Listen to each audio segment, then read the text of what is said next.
Oh, what a day! What a lovely day! Welcome to Flat Earth Debate.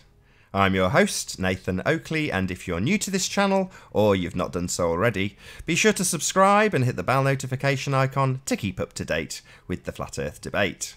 If you would like to support this channel, there is a super chat that runs alongside each of these shows while they're live, and a link in the info box below the video once it's rendered. But most importantly, if you would like to join the discussion, simply mute the page you are currently watching, then click the link in the info box below this video to join the panel and express your views on the shape of the Earth. If you do join, please don't swear. If you do, you'll be ejected, and if you are, please don't try to rejoin this stream using sock accounts. You'll be warmly welcome back on the next stream. Please also share the show, as sharing the show increases the live audience, of course, and this in turn increases the chances of a more diverse panel. So please share the show, and one last time, if you are new to the channel or you have not done so already, be sure to subscribe and hit the bell notification icon to keep up to date with the Flat Earth Debate. Now we are joined by Sleeping Warrior and Arwin.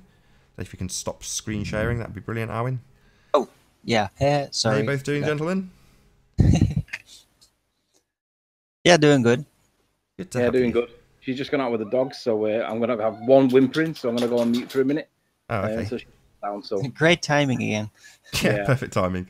She said, you're going to start, and I'm like, well, yeah, I could do a little bit early, but as soon as we actually start, I'm straight all on good. It's mute. just this little worm. Come here. This little worm, because the other two have gone out for a walk and she's left on her own. She feels left out. She doesn't realise that she's going on a walk in 10 minutes. Are you? I see. So, did you see ISIS chat last night? No, but we've just literally just had a huge conversation about it, so, you know, I feel reasonably informed. You're not meant to tell everybody that we've already prepped each other because that makes it not seem spontaneous. Not prepping each other. I'd know before the show started. We all went, we got anything to talk about? I went, the Earth's flat. That's not going to change, so don't really care. And I went, I've got nothing to talk about. And you said, nah, not really. Then we started, and we're just going to chat about obviously what we've just been chatting about. So it's not like we've prepped each other. We've just been chatting about the day's events yesterday. Big shout out to Shield Scanner. Woo woo woo. 200 show. Happy Nathan. Indeedy. What you actually said was, Wow. nah, I went to bed at 6 o'clock last night. And I was like, oh, right, so you missed the whole show? Yeah. So we then spoke about ISIS chat. And obviously, in ISIS chat last night, I got a message from, I think it was Dawn Treader, saying, the Rumpus is in with Issa. Do you want to come and join? And I was like, hell yes. So I went in and got myself connected up and whatever. And the Rumpus made one of these silly assertions that he's been making recently. And the assertion he made was that, well, I think he said something like, for £15, you can rent a theodolite and you can stand on the beach and you can do with one simple sum, you can calculate the radius of the Earth. Obviously, we've already had that conversation about a week ago, and we showed that the horizon is not an actual horizon. And for the purposes of deducing or calculating the drop, it's not reliable because you're not looking at the actual horizon. You're looking at the apparent horizon. Shut up. Sorry. But he's got out and he's not just doubled down. He's kind of rinsed and repeated his nonsense. And I was like, what are you talking about? However, he literally spoke over me for the whole time, and I wasn't able to get any words out, so I just gave up on him. So he was able to claim a moral victory from a perceived position of superiority, but it was because I just couldn't get a word in. I'd start speaking, and then 3 words later, he would interrupt me, and I just thought, forget it, I just can't do it. And then he obviously blamed you for the way you treat me, the way you treat him, for the way he's treating me. Shut up. So, Well, have to give Rumpus up on him. doesn't need the presence of other people to claim victory. I don't know what's wrong with the man. There's something seriously cognitively and psychologically wrong with him. Because if you start having a debate or an attack or a fight or whatever you want to call it, to have the debate, you have to allow the other person to respond. And if you don't allow the other person to respond, it's just a clusterfuck all by himself. A monologue. Nice It's way. called a monologue. Hello, whatever you're called. How you doing? Ben. Yeah, to be honest, that name, you just can't trust that name, can you? To be honest, let's be honest. If you're gonna I come into the chat. Can you not? Yeah, the icon of a lemon. Come on. Benny the I got to at least give them some chance to say hello, though, because if we're never ever going to have a new guest if they're automatically kicked just because they don't like the look of their icon. But fair enough. If you two both now drop, we'll know you are absolutely correct. Yeah. Well, so last night I had to just literally concede, not on merits, but I had to concede on just his tactical style of just being the rudest person ever to debate with. And if you are listening, Rumpus, pack it in, will you? If you're here to debate, debate, not be a prick, because that's essentially what you were doing. And nobody can respond to you when you're being like that. There's just no conversation. He's not here to debate. He's here to preach. And to literally to obfuscate. Shut up. Shut up. She's looking out the window because she's not gone out with the other two. She's like, I want to go out. I want to go out. I mean, just so I'm sure you guys have come up against this when you have asserted things like the horizon rises to eye level, and then you come across the globe side saying, "Hi, Alan." Hey, Alan. Hi. Saying that it doesn't, you know, and what they're talking about is the apparent horizon. So they have the same argument with us when we're talking about the horizon at altitude. See, I've seen that claim where the horizon rises to eye level. I've seen the evidence that goes against that, but I've also seen that you can't actually work out an apparent horizon. So you're guessing it based on what you think is where the horizon should be. But obviously you can't even see the horizon. It blends into, or it diffuses into a blur. There is no hard horizon. Who knows where the horizon is there? Well, it's one of the first flat earth things that you come across. Planes do fly on a plane. Yeah. Well, the actual horizon is basically displaced into the vanishing zone. Bob? That's not a... Oh, we're getting troll attack. Yeah, we definitely are. Anyway, Nathan, happy birthday. Happy birthday. Well, happy anniversary, 200, or, you know. Oh, shows. Yes, that's 16.666 days. 16. I don't get the math reference. 16.66 days. What do you mean? Well, I guess he's done 200 shows times 2 hours and then worked out how many hours there are in each day, etc. Oh, duration. I see. Right. Rune Thorson says, speech, speech, speech. Beach. It's been emotional. It's been a roller coaster ride. And generally, we're always one step ahead. We're on the winning side of the argument. This side, flat earth side. So, yeah, no worries. Yeah, so basically the Rumpus was reciting something that he knows is false.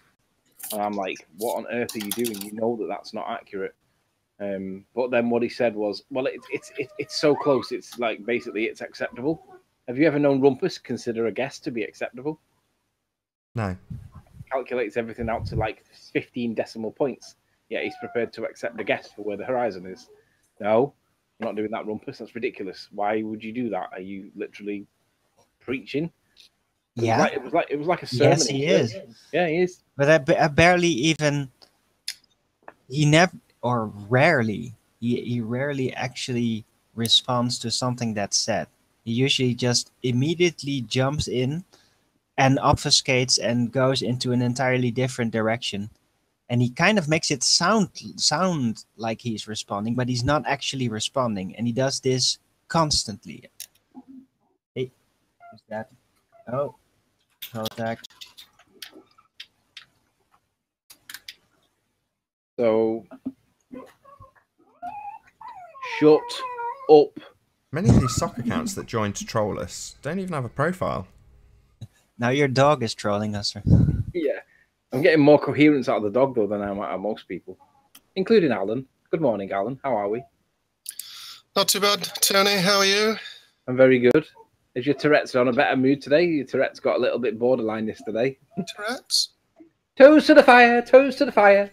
Oh, that was rather funny, wasn't it? Arwen enjoyed was it. actually. Yep. Because you were being really respectful for the whole hangout, and then you just burst into it. And I did laugh. Well, Nathan does get in a groove. He does. Right, I'm going to have to go on mute while I... Give me a sec. I don't think that's Riley's dog. I think that's his stomach. No, I think that His would sound stomach's a the little one bit lower. growling. I like it. It wants pie. Oh, More trolls. there we go again. So anyway, Arwen, You believe in gravity? Believe? No, I think that I've sufficiently proven that it is a thing without automatically jumping to a conclusion as to what causes it. Sufficiently proven that it's a thing. Yeah. Now, I'm not going to say scientifically proven. Well, I would, but yeah, I know what'll happen. But I can name elaborate examples as to how you can deduce that it's there and how it affects buoyancy and density. Go on. Is it just beyond the slant? No, those are Beyond the imaginary slant. optical phenomena. Doesn't have nothing to do with gravity. Well, for me, the only way that gravity could be a force is if you think about it logically, right? The Earth is supposed to be spinning. It's a ball that's supposed to be spinning, and that would create a centrifugal force. But the only way that a centrifugal force could be interpreted to be gravity would be if we were on the inside of the spinning ball. Shut up. Not even that. No, because then it would only work, and I actually laid this out in a hangout. It would only work if we were inside of a spinning tube.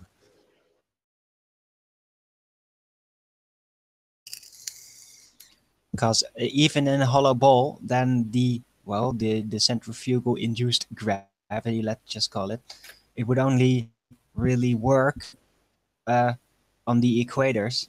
And yeah, people could just jump up in the North and South Pole and then just float off to the middle, pretty much. So, no. Well, for me, if gravity really is a force, the only way it could work would be if we're on the inside of the ball, and therefore welcome convex Earth. Now, concave are now automatically assuming that this gravity that we deduce, that we can figure out how it works, or not how it works, but that it's there, and how it seems to influence the environment. You're concluding what is then supposedly going to cause it. It's jumping to conclusions. I'm not. What I'm saying is, if gravity is a force pushing down on us, which is what what's his name, Rumpus claims it is, for me, the only way that can happen is if we are spinning, but on the inside of a ball, not on the outside. Because obviously, being on the outside, that would work against gravity. That's well, if you describe gravity as just as centrifugal force Ash Hall, pushing down, then yeah. Can you say hello? But it's not. Hello, Ash. Can you say hello? Oh. No, I don't think it was. Sorry, I kicked him. To be honest, there's going to be numerous ones because they're going to try and do it. Like number 20, number 200. Johnson Wowser. Nah, that's a known soccer account. Right. Well, we're getting swarmed. Yeah, it's all right. We got like 2 hours left. It's fine. Keeps me paying attention. Oops. No, but the whole problem is with gravity, and it is really is a psychological problem, and that is that it's literally everywhere. It's in your face. You deal with it constantly, but you can't basically figure out what causes it. And this is a psychological problem to people. It's the very similar to the globe of the heavens. Just like, what is causing that? Correct. You don't know. But that's what they assert, Arwen. Sorry, you're just going to have to deal with it, that you don't know. That's what they assert, though. They're asserting it's a cause, and it's not. It's an effect. And we can observe that effect, and we can describe that effect. But they're calling it a cause. Yeah, that's wrong. It is a constant. It is an element of the world.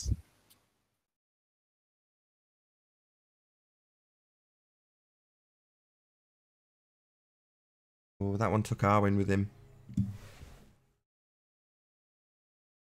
Did he take all of them?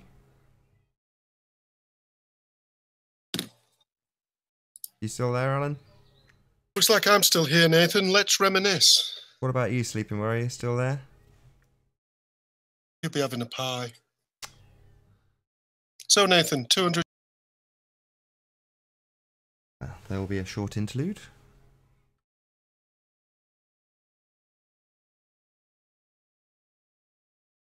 Welcome to the show.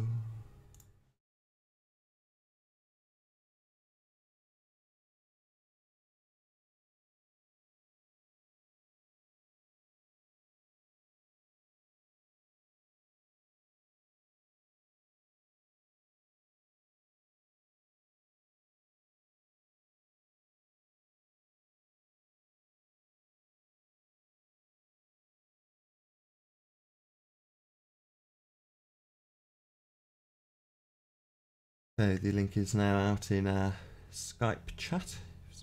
Hopefully get Arwen and Sleeping Warrior back in. Battle the trolls once more on a new hangout.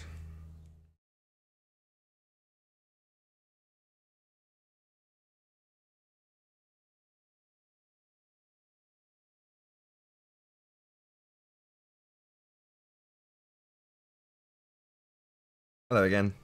Hey. I'll leave the link private for a few moments, I think, just till we get to the end of our conversation. Yep. Link is in Masturbator's chat, if you're listening, Sleeping Warrior.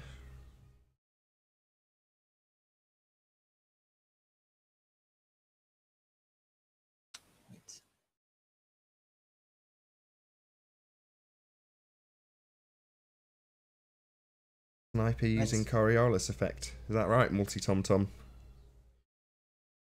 No, there's no Coriolis effect. It's made up.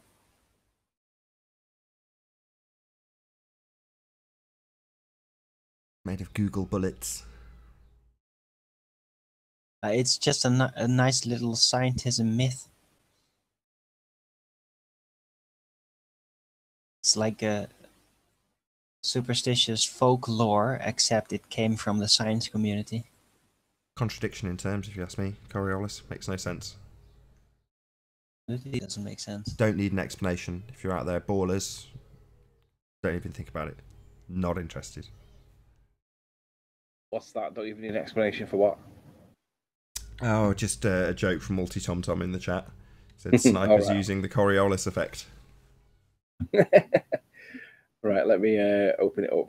I guess that whilst I was on the phone, Arwen couldn't deal with the avalanche, right? You've got it. So they heard my phone ring, they all joined, and they just ended it. That's it. It's part of the fun. Show 200, man. It wouldn't be the same if it wasn't happening. It's like a scene out of Monty Python, isn't it? It's almost like they're all sat round in their little table, and they've got Biggest Dickus, and they've got a few others, all sat round waiting, and then his phone's ringing. Right, let's get in there. And it's just bombarded. Follow me, Biggest. It's like what's the Colosseum scene where they're arguing over religions? Oh, I can't remember the names that they got. We're part of the such and such of this, that, and the other, and they're all fighting amongst themselves over various elements of it. Silius Sodus, Biggest Dickus. Silius Sodus. Yeah, he has a wife, you know. Do you know what she's called? Go, what was the wife called? Incontinentia. Incontinentia buttocks. I do love Monty Python. We were watching. I won't use the swear word. Idiot logic by watching them weigh a witch against a duck, because if she weighs the same as a duck, then she's made of wood, and if she's made of wood, wood burns, and if she burns, they burn witches. Therefore, witches are made of wood. If they weigh the same as a duck, therefore burn her. It's just like nonsense logic. It's like, sounds familiar. Yeah, logic and reason. That's how logic and reason gets to it. Going for a walk in a minute. Like children. Right, let's stick this link out again. I think we've had 2 or 3 minutes. Yeah, I'm back in now. I'm sorted. Uninterrupted. Let's get Alan B back in. Chit chat about nonsense and Monty Python. What's the rustling? What's going on? Oh, sorry, that's me. Me playing with me. Matilda Rice. Right. Anthony dropped his phone in the bathtub, so now it's in a bag of rice. But it still works, so he's having to fish it out every time he gets a phone call. Yeah, it still works, but the lens that's got the internal camera bit, the lens is all misted up with condensation, obviously, because it's got water in it. And Nathan said, stick it in a bag of rice. So now I've got to answer my phone through the bag of rice. Way to do it. It's not like it will just do it in 5 minutes. You've got to leave it in there for a day. Yeah. I would just leave it out until you don't need it. Like when I go to bed. Yeah. Just just enough time to rot every circuit inside. Yeah. Of course, you need your phone. You know, you've got business to run, so you need your phone. But by the same token, using it is probably killing it, and it's making that choice. Do I just hang up the phone for a day and sod the business? And you can't. So might be a 200 phone bill when it's knackered. I don't think it's going to make that much difference to the phone, is it, if it's being used?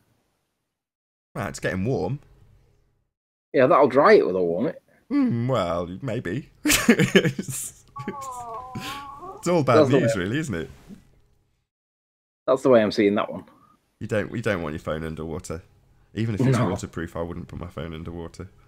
It's waterproof, so in case you drop it in the bath, you don't have to panic. Oh, here comes the troll. Yeah, the other downside of the reset and the Hangout link is that all the trolls that have just previously been banned, they've all been reset.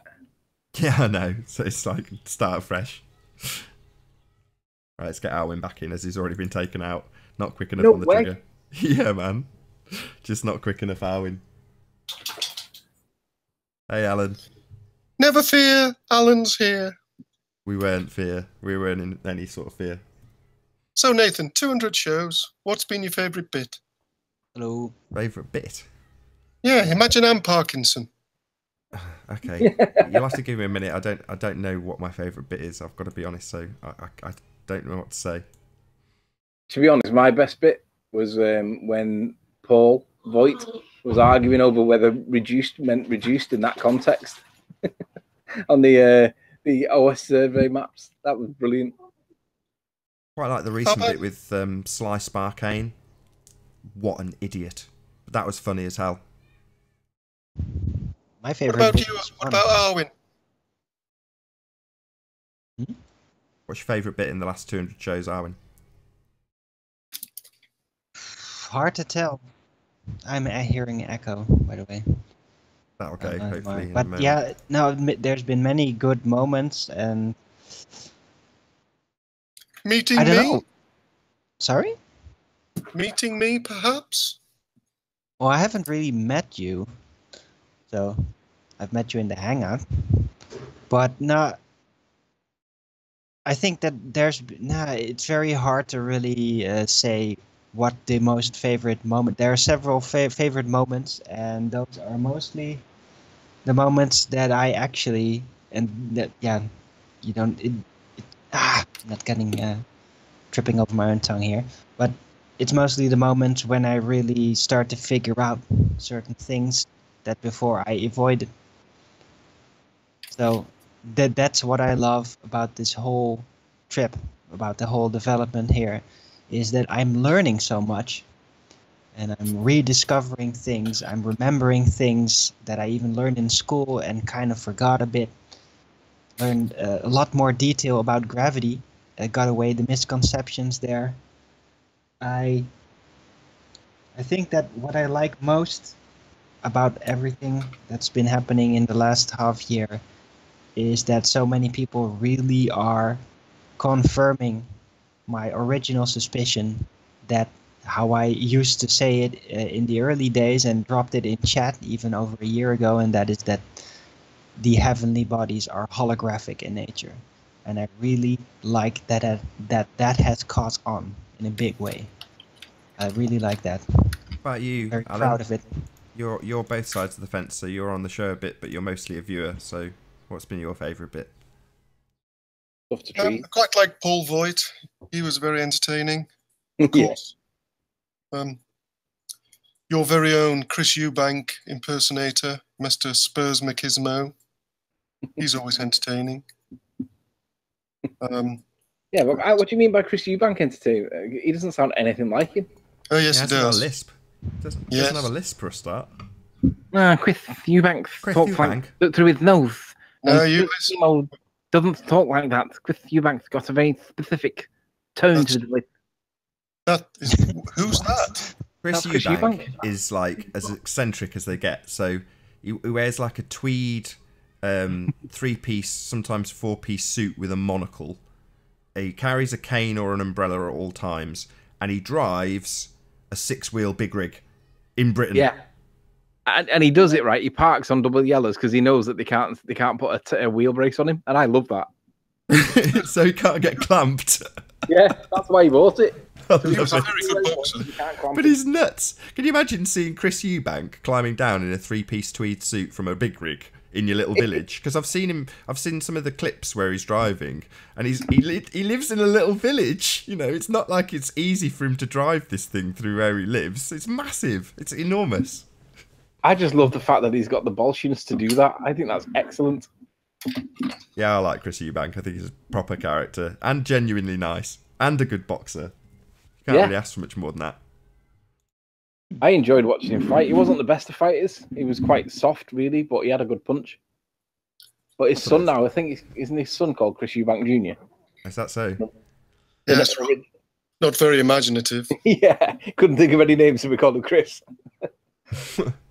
I've not seen his son fight, but I enjoyed watching Chris Eubank fight. Prince Nassim Hamid. Have you seen any pictures of him recently? Yeah, I saw him on a bookie's window a couple of days ago. I'm sure he's in a fight tonight or something. No, that's Khan. Oh, is that Khan? Yeah, shows how much I know about boxing. Yeah, Prince Nassim Hamid. He was known as the Prince, wasn't he? Like skinny little whippersnapper. Okay. He's absolutely massive now. He's a bloater. Oh, is that so? Yeah. Yes, he has a clothes shop in Sheffield. Really? Oh, I love that. I love that, man. I thought Nassim Hamid was an excellent fighter. Just to change the subject slightly, sorry, not much as it's fun to talk about this. So, back onto Flat Earth. Alan, so you're obviously pretending to be a famous writer. That's obviously not. Well, obviously that's not you. But my question is, why, when you are on the side of the majority, with the consensus behind you and, quote, the whole body of science behind you, why would you need any anonymity at all? Don't want Tony coming round and eating all my tea.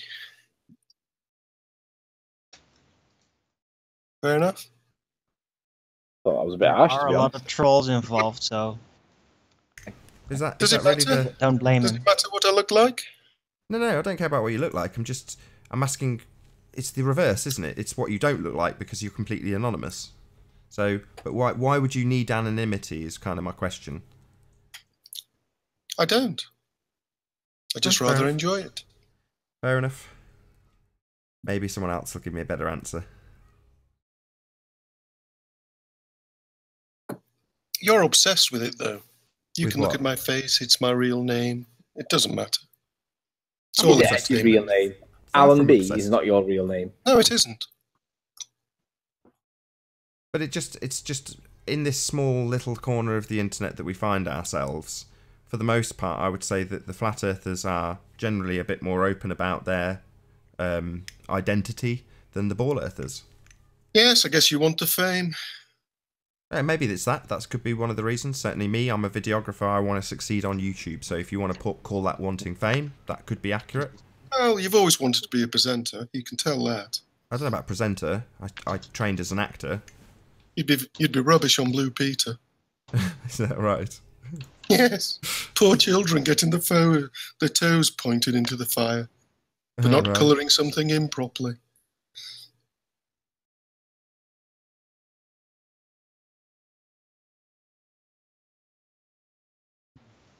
A Brazilian goddess in chat. I know she's a bother, but she said she wanted to join, so if you see her around, kick her immediately.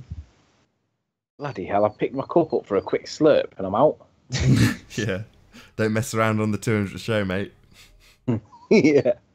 Shout out to Chris MCM. Is Ellen still there? Yeah, Alan's still there. Yes, I'm still here. Do you have a question for me, Arwin? What is your real age? Oh, can't you ask him a flat Earth related question? Why on earth would you think the Earth's a sphere, Alan? Why not? Because there's no evidence to back it. Well, you believe the moon's a sphere, don't you? No, I've seen it demonstrated in the last couple of weeks to be easily modelable, not as a sphere. So what is it? I don't know. See, you're on the fence. I don't know. Well, I don't. Then you don't know if it's flat or round, then. I've been all over the world and I've seen it with my own eyes. It's flat. And a lot of the globe Earth explanations start with things like, yeah, it looks flat, but. So as far as I can tell, and from everything I've seen, from every vantage point I've ever been at, the Earth is obviously and observably flat. And it's obviously and observably flat to everybody. Well, some people have another way of approaching it. I guess it's very much like the witch trial thing, and that is, hey, if you can look at the moon, you can see it, so that means it's a ball of dirt. Remember that one?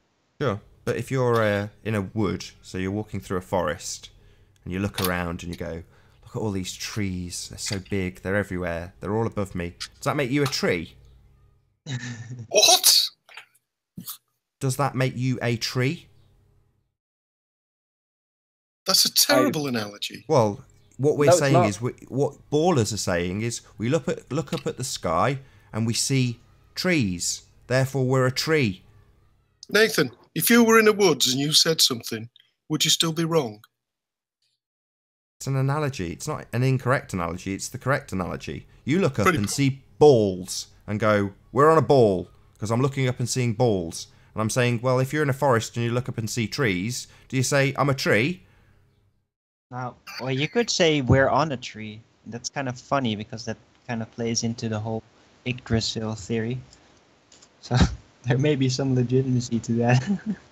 I think some of your listeners live in trees. I'd like to hear that, Arwin, because that's an Earth theory. It's basically it is the Nordic concept that the Earth is basically one giant tree, and it's mysterious. There's pictures of it, religious iconography, but yeah, how to actually interpret it is another thing. But I theorized pretty early on that you could perhaps see the Earth's surface and its interconnections, and if you model that out, the surface space, then it could be a tree, just like it could be a monolith or a male organ, as you like to say.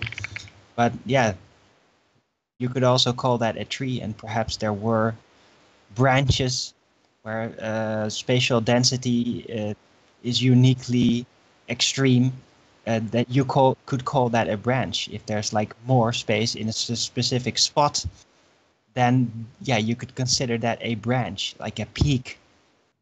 So hey, who knows? Maybe the Earth is the spatial interconnections of the Earth's surface.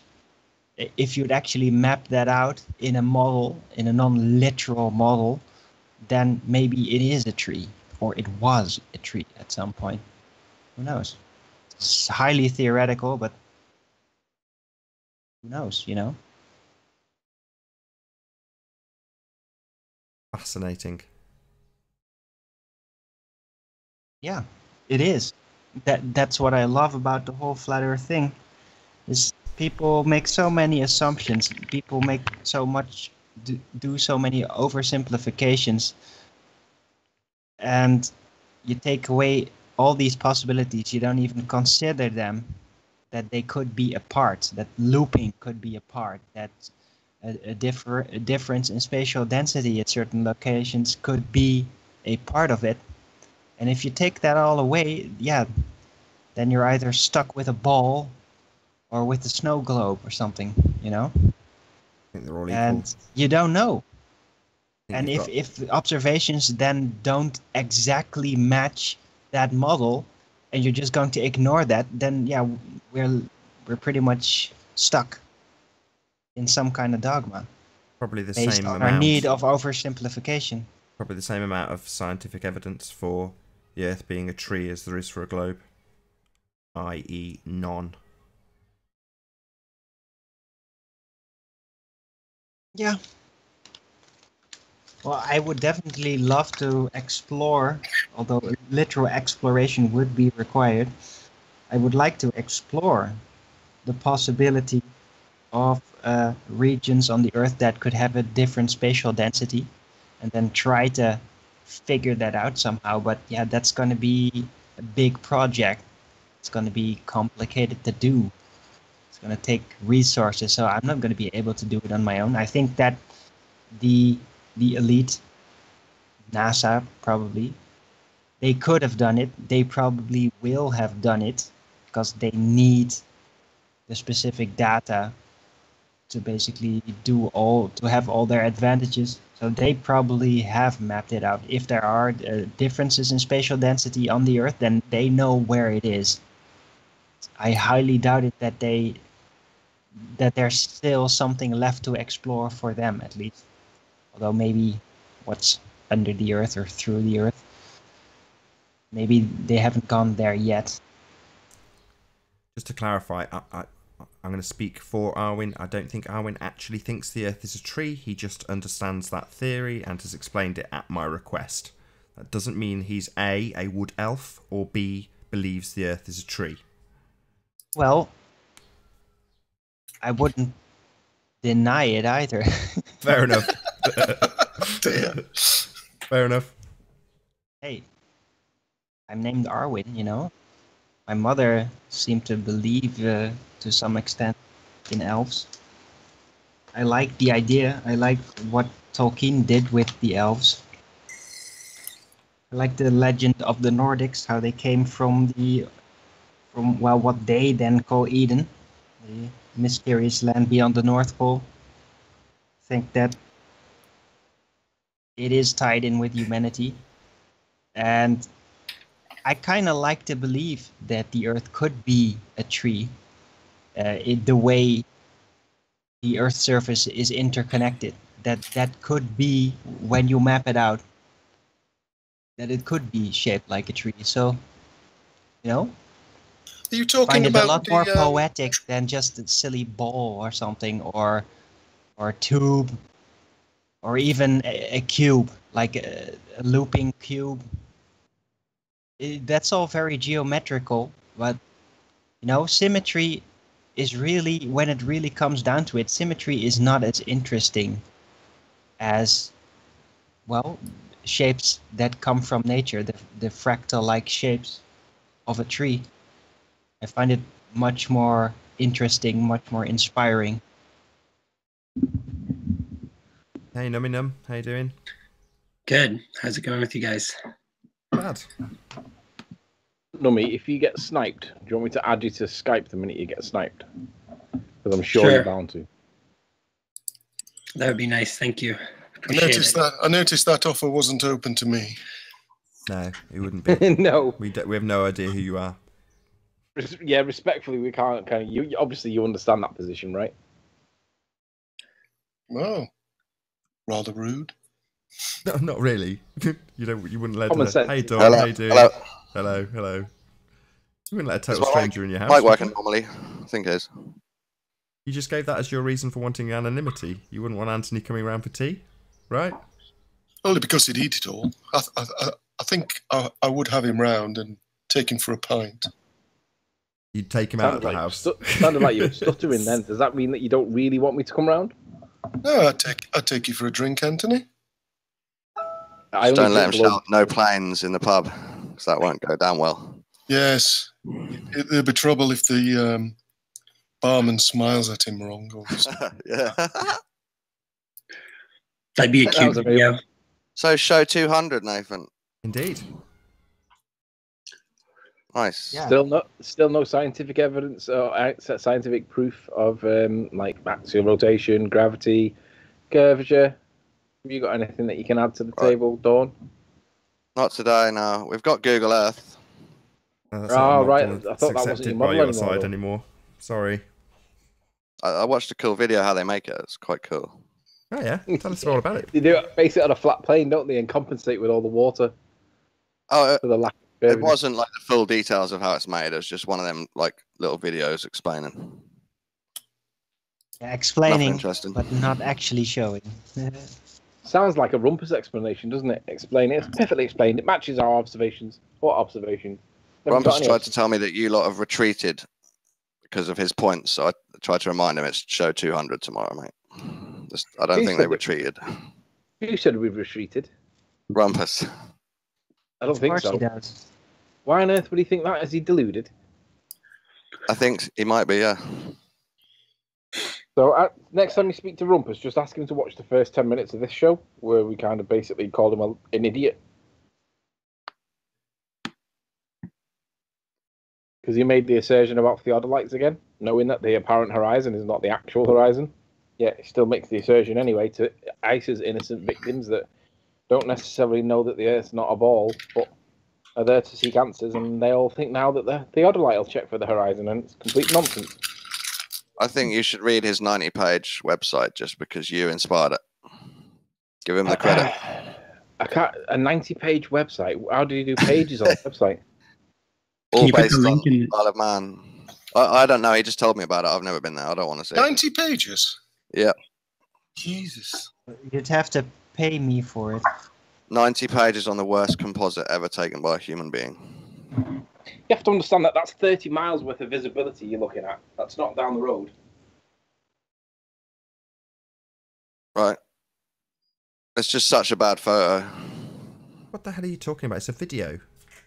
Yeah, well, the composite's taken from the video, whatever. That's why one of the reasons why it was so bad. Well, given that when Nathan came up here recently, he couldn't even see Isle of Man on the time. For the time he was here, I would say it's a fantastic picture. Would you agree, Nathan? Yeah, absolutely superb. I don't think that you've got the ability to scale. I don't think you understand what you're actually looking at. 30 miles is a long, long way. Right, yeah, I'm not disputing any of the Isle of Man points. I'm just No, you're disputing pointing the out. quality. I'm just pointing out I didn't like the composites very much. Yeah, but the composite, like I said, 30 miles. Just If shy you of could 50 see what that means. kilometres. Just shy of 50,000 metres. Rabbit. Yeah, sorry. Andrzej said I'm a tree frog for some reason. So if you're doing 60 mile an hour, Dawn, how long would it take you to get to that observation if it was 30 miles away? Oh, maths. Well, a Maths little for bit. yawn treader. If you're doing 60 miles an hour and it was 30 miles away, how long would it take you to get there?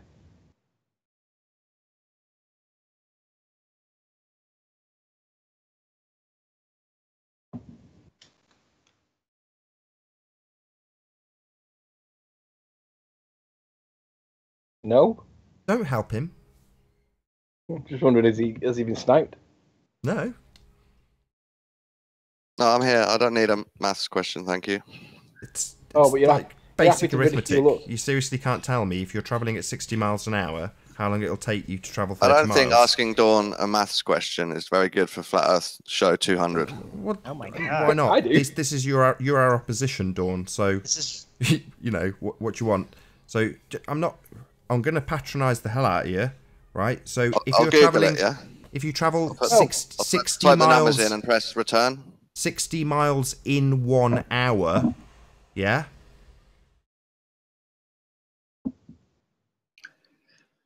come on, dude. Suddenly, I feel so happy that you This don't is know a this 1+1 question. Come on, dude. 3? 3 what hours? Wow. Because it might not be 2, mightn't it? Because I think you might be developing a little ball we inside just of your don't know brain there. anymore. Right. Okay. Depends how much refraction interferes with his travelling. Yeah, I could It go could be through the all of dirty it. air and end No, up it could be off all the of side them. of it. Okay, You could be so- looming up. If you're doing 60 miles an hour, so you're covering 60 miles in 1 hour, how long do you think it takes to cover 30 miles? If you covered 60 in 1 hour, what point would you pass the 30-mile mark if you'd covered 60 in the hour? What height is he? At what height? Are we including standard refraction or? Is Coriolis and the curve Hey, Dan. involved? I or think this is are we on about a flat physical plane? travel in this case. Can you hear us, This is how Dan? it goes, though, right? Dan, can you hear us? Oh yeah, Nathan, thanks for having me on. No, Congratulations pleasure. on the 200th show. Oh, pleasure to have you. Hey, is that Thanks. Dan Whitfield? Yeah, Owen, hi, how you doing? Hey, cool, man. Good to have you. So, have you found any curvature recently? No, none whatsoever. Just flat as far as the eye can see. Yeah, literally. So did we get an answer out of Dawn, by the way, or did it just get missed? It just got missed, unfortunately. Oh. Dawn, do you have an answer? No. Oh. Let's move on. Less said about that, the better. Just be prepared for a few comments to go in as we're leaving it unanswered I intentionally. feel really embarrassed. Right, well, the comments section's going to tear you a new asshole, mate. I'm sorry. That is... Sorry, but... I don't get it. Like, people are complaining to me that I'm not... that I didn't went to university. I just get confused with the numbers 30 and 60 when they're in an equation together. Okay, I've got no answer. understandable. Do you not drive, by the way? Sorry, but... Do you like, not drive, Dawn? this I don't is- believe in miles either. Yeah, but do you, This is do you drive a 8-year-old car? Do you have a question. license to drive? No. That's probably why then. You know, if you're a driver, you tend to be constantly calculating that figure out to work out on a rough scale based on your speed, how quickly you'll get somewhere. If you're not a driver, you sit on the bus. You sit on the bus and have 2 ice creams. Exactly. And if you've got 2 ice creams, and I've got 2 ice creams, none of us have really got any ice creams.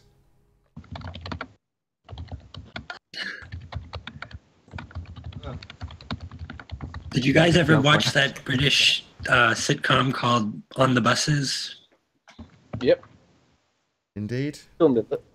It was filmed in Liverpool, wasn't it? In some parts of it. So cringy when you watch it back now. Yeah. It's So wonderful. Monty It's Python, though. hilarious. I never laughed once at that program. Was that some kind of coded dig at Riley? Not intentionally. but, You're on fire today, Alan.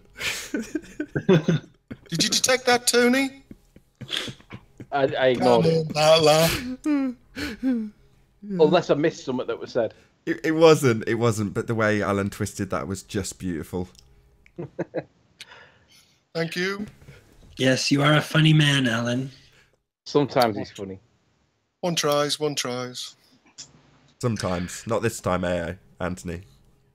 I realise that I'm the butt of the jokes for numerous reasons, and if I have to take one for the team, then so be it. Good man. Yeah, I feel the same. Is that right, Dawn? You shouldn't have said that then, Dawn. Timing is everything. Don't worry, Rumpus will be along shortly. Oh, Oh, good, I'm joy. hoping he does.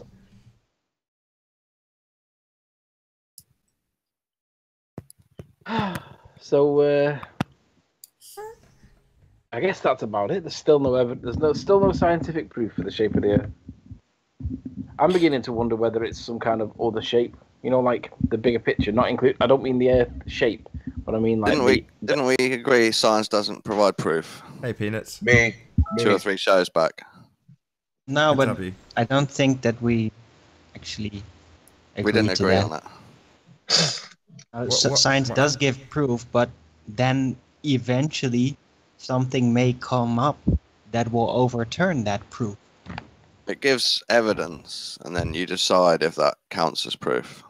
What you should rather Oh, say I is remember. that no scientific proof is absolute. I remember what we need to talk about. One of the claims that Rumpus made last night was that a vacuum is both physical and natural. And I was like, what are you talking about, you fool? And Rumpus really believes and was really arguing that a vacuum is A, physical, and B, natural. So that Apparently it they could exist in satisfy the trees. I've definition never of heard that science. before, but that's apparently. Yeah, well, come on, you guys know that archaeologists dig up vacuum chambers every now and then. Yeah. Yeah. You see him And they're roaming that on the big because plane, of that don't you? physical. You got to be really careful with them because they're fragile when they've been under the ground for that long. Apparently their only natural predator is the lion. No, it's a Hey, unicorn. I just wanted to congratulate Nathan on show 200. I think that's pretty cool, and I think even Don Treader knows that something's not right, and Just whether you think it's a ball, whether you think it's a plane. I agree. We basically Dawn does know. He just denies all evidence. I know many things are not right, but I do not agree on the shape with you guys. I'm sorry. Well, you've come a long way since the first time I talked to you. You were a dick first time I talked to you. I can still be a dick. Just point out that Don said, I don't agree on the shape of you guys. So what do you mean the shape of you guys? What are you trying to say? The shape. We don't really have a shape. We just have an element. You guys. With you guys. The flatness of the Earth is just an element. It's not the shape. Shape of you guys. You did say that. I tried to say with. I think I did. Still a glober. I was waiting for Alan. I led you beautifully, mate. You're just not on fire anymore. The flame's gone out. No, your setup was very poor. It was beautiful. My setup was perfect. You just weren't paying attention. 4 candles. Maybe 4 candles. Hey Mark, how you doing? Maybe everyone's a bit slow from the heat. Can you hear us, Mark? Check. Hello, gentlemen. Hello.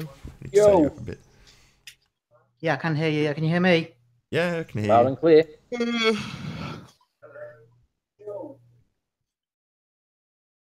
So who was grilling Dawn? Someone was. I'm not sure if people called me Yawn Shredder because they heard me yawn, or whether I just started talking more early in the day after they called me Yawn Shredder. I don't know. Hello. Just a slip. Shout out to Multi Tom Tom and Ute. Hello, Infinite Time. Can you hear us? Yes, I can hear you. Good to My name is Jalal. Can you remember from Light Type? Yeah, vaguely. Don't think so. No, I remember this accent. I kicked him out because I vaguely remember him being just a troll. Yeah, I was just about to say, I remember him being a bit of a dick as well. Maybe not, but that was my reaction too. Fair enough. Yeah. One of my favourite episodes of previous ones was when Owen found out that Alan was a World War II veteran. Yeah, and his reaction was questioning him about his internet knowledge. Yeah. No, if you'd have listened carefully, you'd have heard me say I wasn't. That was the joke. I didn't fight in 2 world wars, I admit. That must have been you continuing to talk after the hangout had ended. Yes. On there. Maybe. There's been so many funny moments, but I ain't got a favourite one. Is that really you? Probably not. Should I? Bitches, motherfucker. Hello, YouTube. Good to have you. Hopefully you'll stay. Yeah, I know who that is. YouTube. That's not YouTube. That's Shroomy. That's Shroomy. Oh yeah, Shroomy. Yeah. Hey Steve, good to have you. Can you hear us, Steve? No sound from Steve. Drop and rejoin, mate.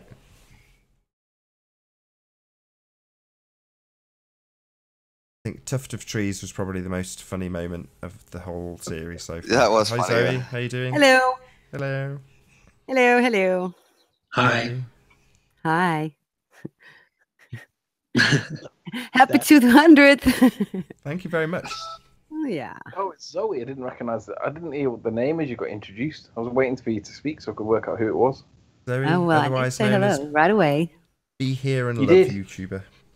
Check her out. So, guys, we're on show 200, and we fully disagree on the shape of our reality where we live.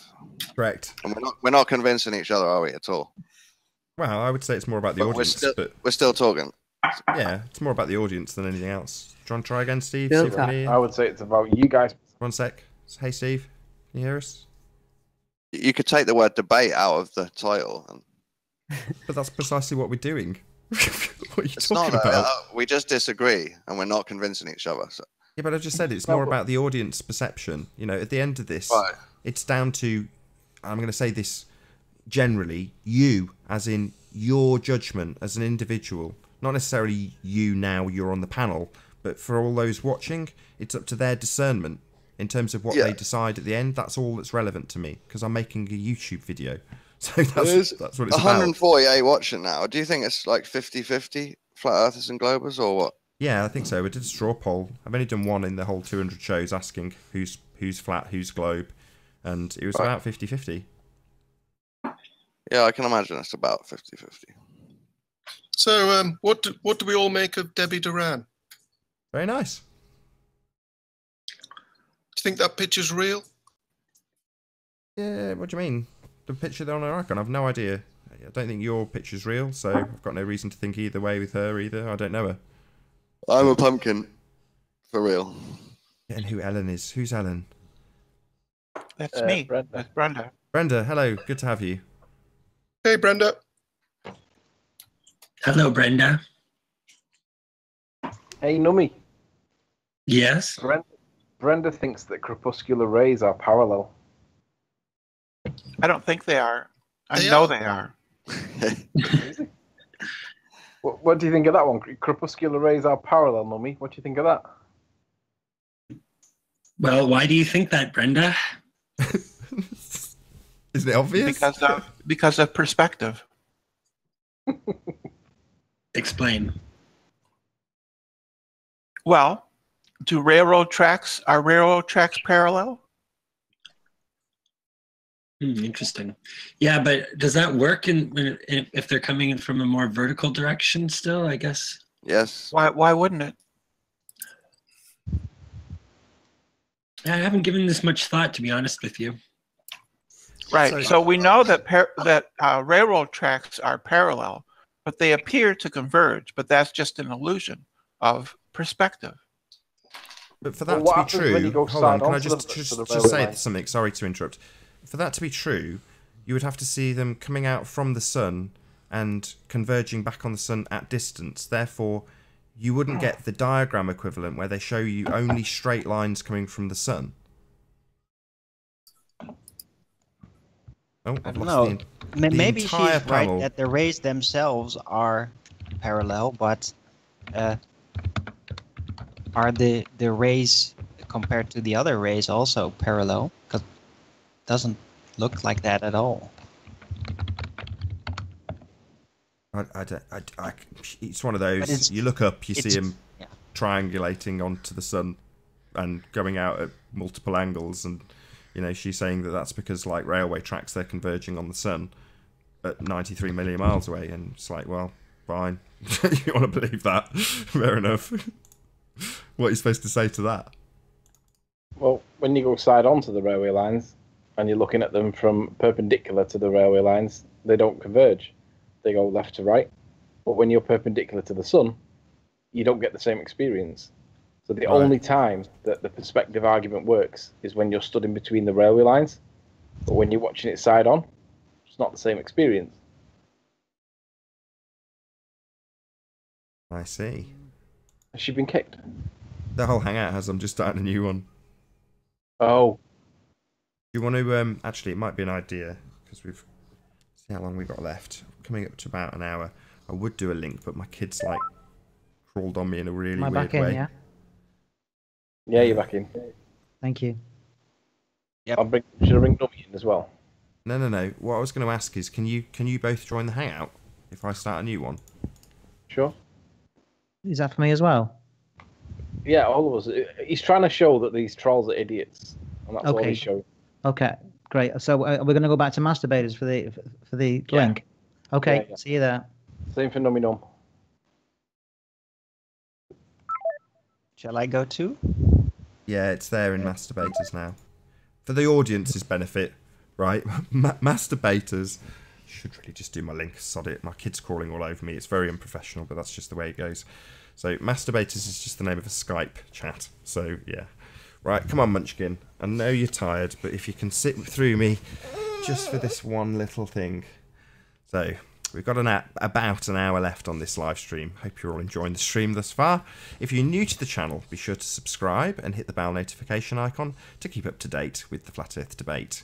If you would like to support this channel, as Shill Scanner, get my tongue around it, did earlier, thank you very much. Big shout out to Shill Scanner. There is a super chat that runs alongside this show while it's live, and there's a link in the info box below the video once it's rendered. Most importantly, though, if you'd like to join the debate, which won't be the case for about 10 minutes, but simply mute the page you are currently watching, then click the link in the info box below this video to join the discussion and express your views on the shape of the Earth. There are a couple of rules in the Hangout. Number 1, please don't swear. If you do, you'll be ejected, and if you are, please don't try to rejoin the stream using sock accounts. You'll be warmly welcome back on the next stream. Please also share the show, as sharing the show increases the live audience, of course, and this in turn increases the chances of a more diverse panel, so please share the show. And one last time, if you are new to the channel or you've not done so already, be sure to subscribe and hit the bell notification icon to keep up to date with the Flat Earth debate. There is exactly 1 hour left on this live stream. Oh, let's take you all off mute. Not quite with it, with my kid crawling all over me. So who have we got? Sleeping Warrior, Arwin, and Mark. Good to have you all. Did you manage to get Nummy in on the Skype call? Well, you wanted the Skype call ending. No. I just wondered if he'd joined at all, though, just so we can get him back on if he isn't. Or maybe he'll just click the link when we put it out publicly, who knows. Rejoin the other Hangout. Yeah, I haven't shared the link, though, so he's not going to come on to join us until that link's public, which it isn't at the moment, just for the next 10 minutes or so. Just so we can have like a half decent conversation without having to start battle the trolls. But in about 10 minutes, it'll be troll battling time. Well, you may as well just put it out now, just entice them in, and then we'll just deal with it. Oh, okay, fair enough. Because at the minute Brenda's not in here, so until Brenda either returns or Alan B returns or whatever. Well, chat amongst yourselves for a moment, because I'm just gonna. My kid wants some attention, so I just don't want to be distracted with too many things.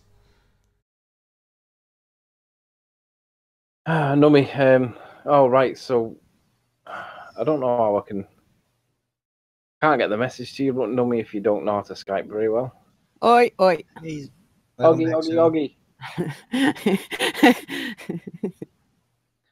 So how's Zoe this morning? Oh, a little tired. Gonna be taking a nap soon, but yeah. What's the weather doing for you today? We had the worst rain last night. It was like a storm. Oh, it's beautiful here. It's like 19 degrees here, 17 something. Sunny, very sunny and beautiful. Yeah, same here. Lots of chemtrails though. Same here. Yeah. Beautiful here. Same here.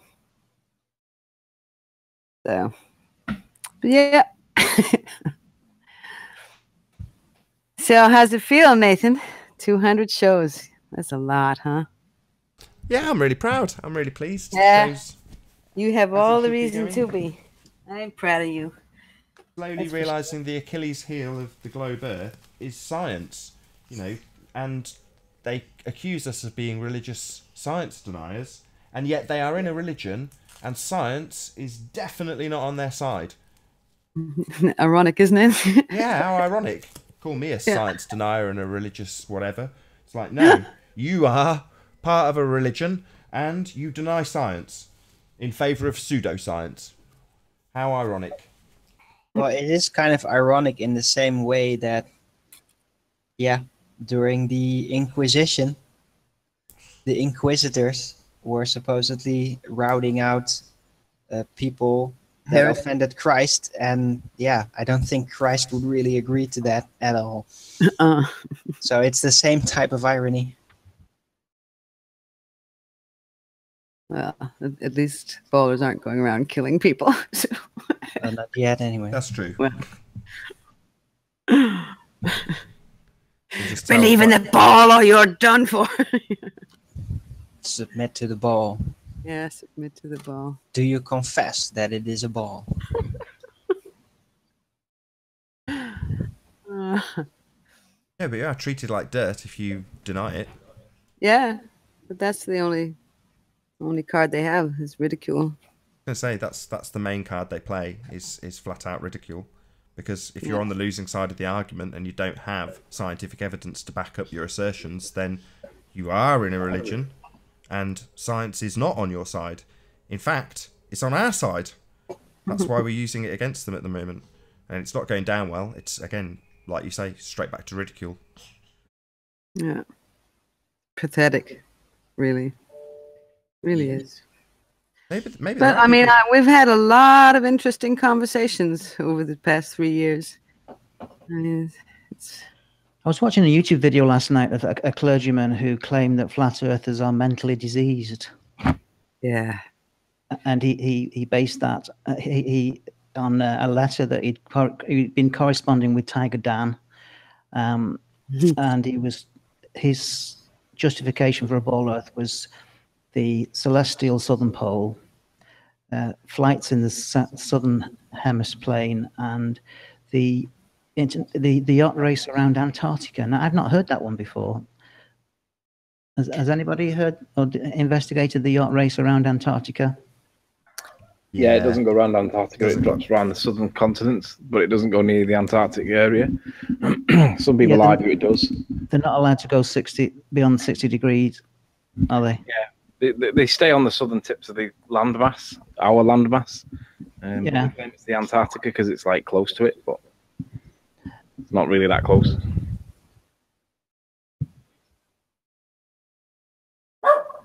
Just a sec. I have to take care of my dogs.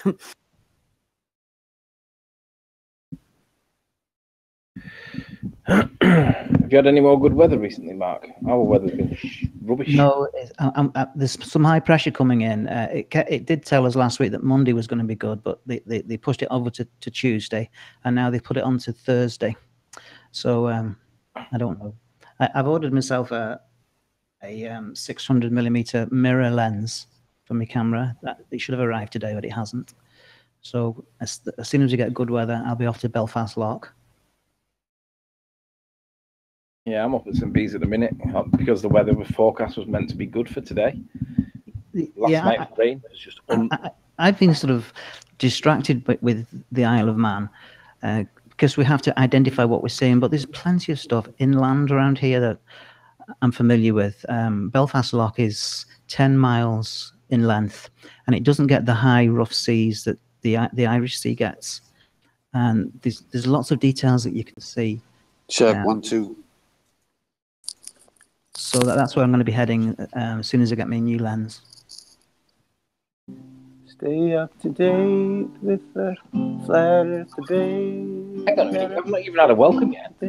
I did say hello. I was just on mute. I'm really sorry, Issa. I welcomed you and then realised I was on mute. Sorry. No worries, no worries. I just figured for the 200th episode, I'd come in and join, and before you get the welcome, you'd start playing your guitar. Well, yeah, of course. Just for Captain Bullshit, because you know he loves it so much. Can we have any chance we can have an uninterrupted? I wanted to give Nathan our song. You know. Hello, Nami. Can we have a welcome to the show? Because that's my favourite, if I'm honest. Yeah, sure. I'd love to. The whole song or what? Yeah, we want. Just give us a chorus. If the rest of the panel are willing to let you play the whole song, I'd definitely be willing to hear it. All right, cool. Always. Aisha. Hey, Zoe. What up, love? Yeah. Let's see here. Yeah, forgive me. Because I got my stay up to date with the Flat Earth debate song I was going to do. But I'd be more than happy to. That one.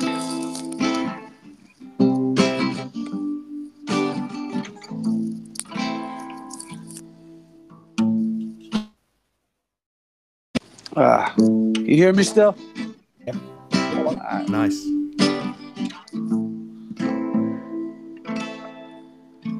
Welcome to the show. If you don't know, you don't know. Welcome to the show. If you don't know, you don't know. Didn't they teach you to reach for the stars while opening up the bars and keeping you chained down with mortgage bills and cars? Vaccines for your arms, kids sounding like supercharged, calculated hate-filled scars, rage quit repertoires, no answers for yards, caught up in emotion that's not even yours. Imposter truths like impeccable retards, lined up for your serving of gish gallop and war. No remedy can save the lost in love with the yarn.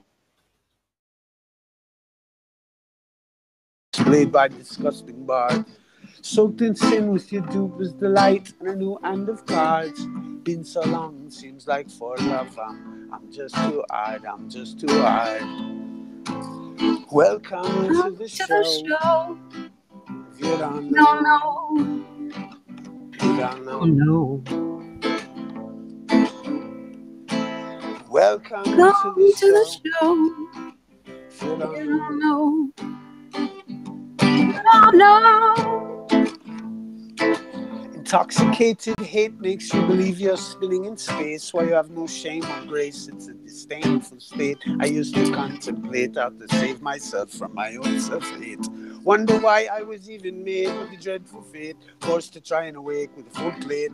No one to help me stay awake or educate. I've had to liberate and fight through hidden gates. But my brother, heaven could never be late. No, rockets, they don't work in space. It's all fake. The show is done marked with a joke, but you're too far gone, it won't be long. Fair play speak is strong. We have a song and we march along like streams of knowledge leading to God's holy pond and lives of truth that eats the bond. Thinks the song turns mankind from the wrong.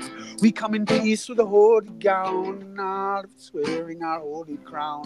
So the earth is flat and we probably just won't get along. Just to get along, that's it. Welcome to the show.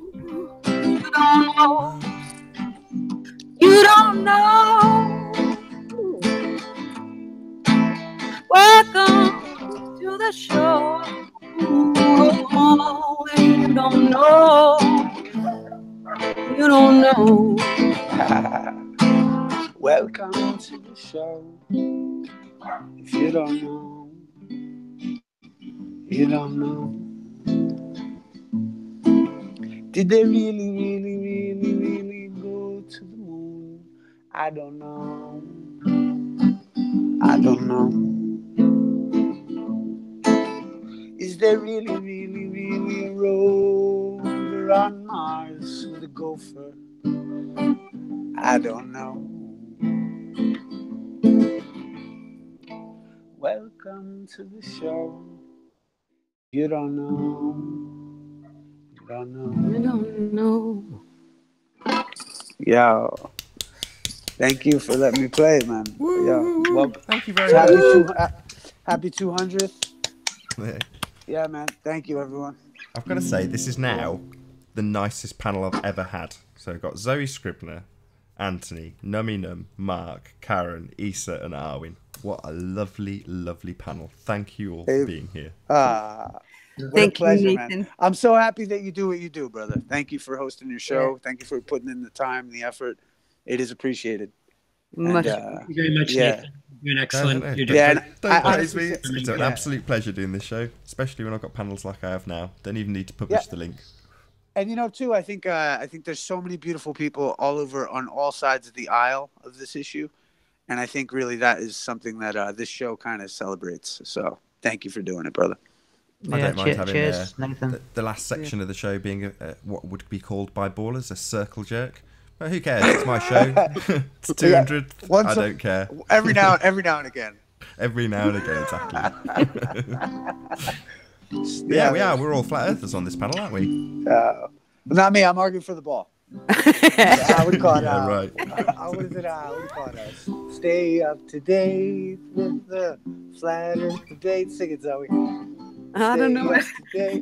I'm just making it up. Come on. Oh, okay. Stay up to date with the flat earth debate. You gotta stay up to date.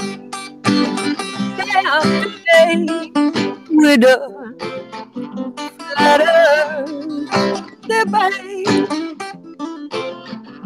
Wanna stay up to date with the flat earth debate. Oh yeah. Listening to all the talking back and forth 2 hours a day. My favorite show. My favorite stay up late. I stay up late to watch the flat earth debate. Stay up late. Stay up to date.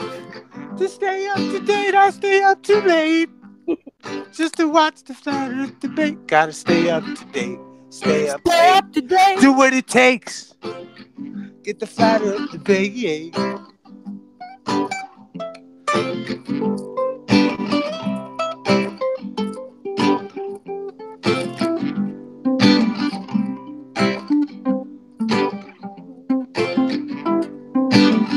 Stay up to date with the flat earth debate. You gotta stay up to date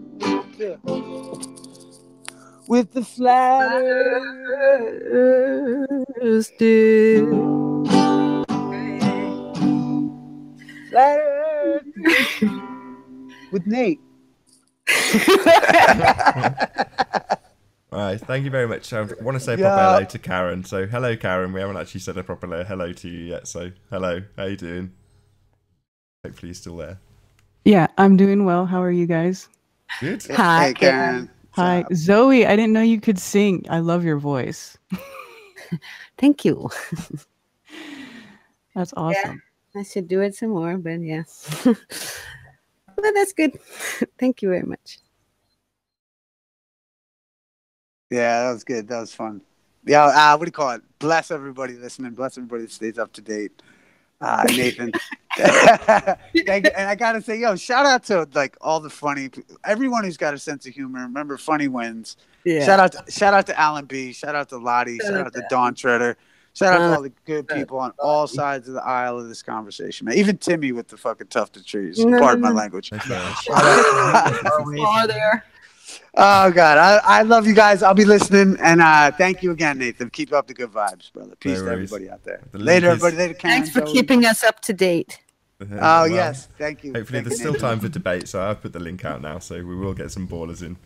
All right, bless. I'll make some space. Forward, everybody. Oh yeah, how many are we? Optical phenomena. Yeah. An optical phenomena. Well, physicality assumption bias. Yeah, shout out to Tough to Trees if you're out there. What? Shout out to Tough to Trees if he's out there. Oh, shout out. Yeah. Hey, Alan. Good to have you back. Hey, back. So we swapped Issa for Alan. Damn. That's all right. That's a brilliant trade. He's a bloody hippie.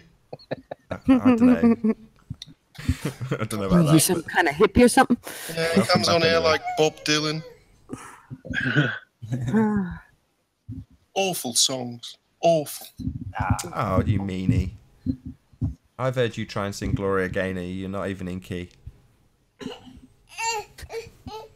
No, it's not my strongest point, Nathan. I did try, though. So you're going to bring some controversy with you? Maybe some globe assertions? No. Who cares? Who cares? You can believe what you want. I'm back now. Hey, Dawn. Welcome back. Hey, Dawn. Hello. Karen, what do you know? Hmm? What do you know? What do I know about what? Anything? Have you heard any interesting information? Any evidence for the ball? Anything interesting? Evidence of the ball? No. No, sorry. I haven't found any of that. You in St. Bees again, Tony? Oh. Yes. I am. I'm up here. What's the weather like? It's rather good in Leeds. It was terrible yesterday, but it's improving. But it's not. I wouldn't say it's good. It's still poor. Are you up there to do some photography or just sightseeing?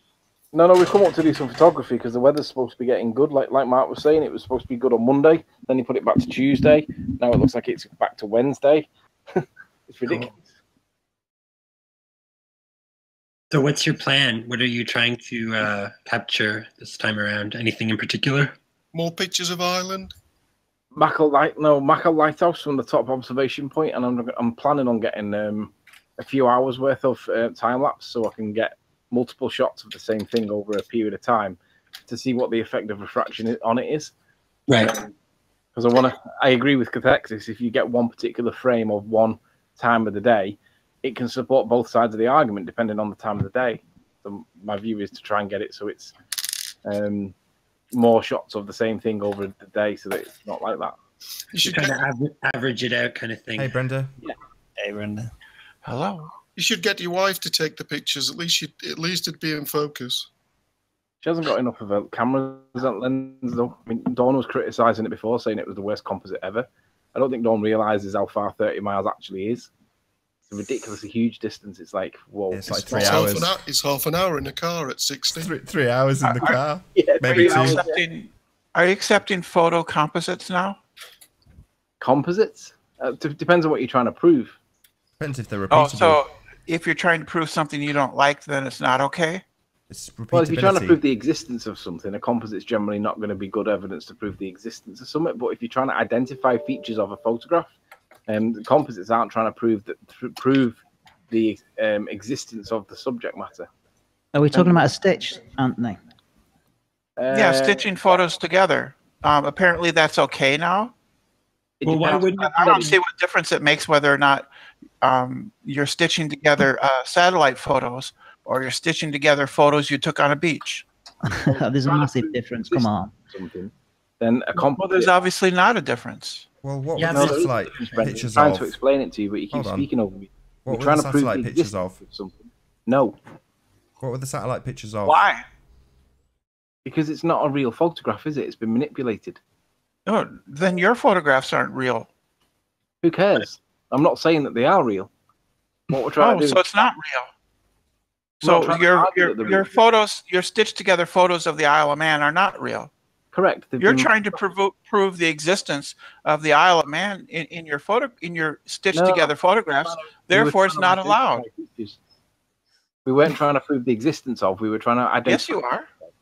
Yeah, but when he's stitching the photos together, he's not actually warping those photos to fit in a specific. How do I know that? How do I know that he's not warping them?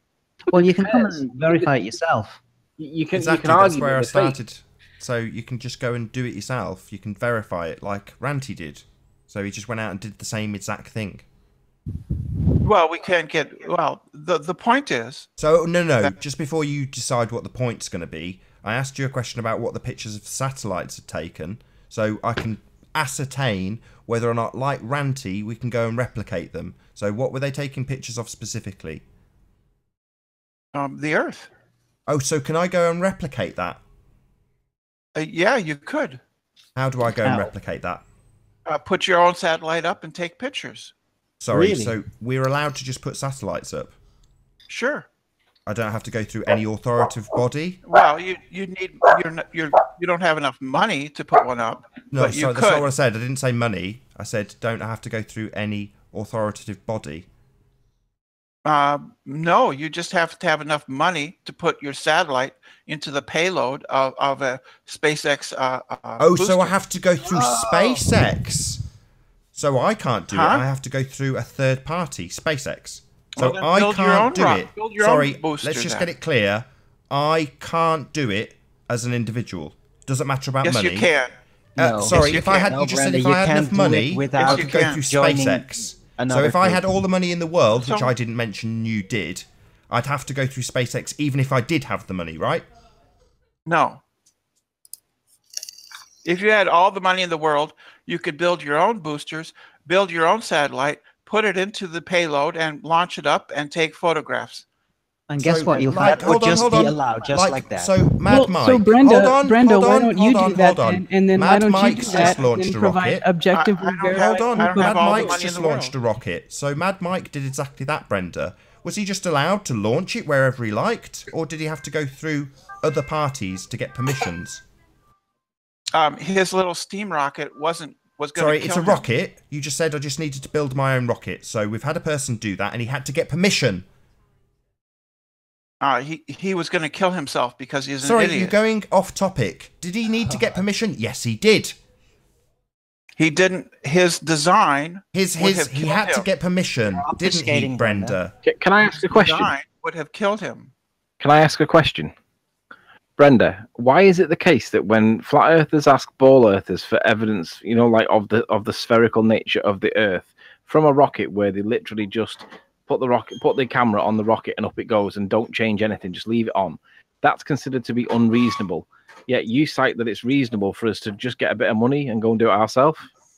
I think the word unreasonable in the two contexts is a little bit unfair. Do you agree? No, I don't agree. So you think getting all the money in the world to be able to self-fund our own rocket is reasonable, but sticking a camera on the side of a rocket and leaving it there and not touching it, you don't think that's unreasonable? What I think is unreasonable is the demand that unless you can do something yourself, you can't know anything, and that's unreasonable. That's called you verifying don't have to things. do everything yourself. No, that's in order to know something. That's called verification.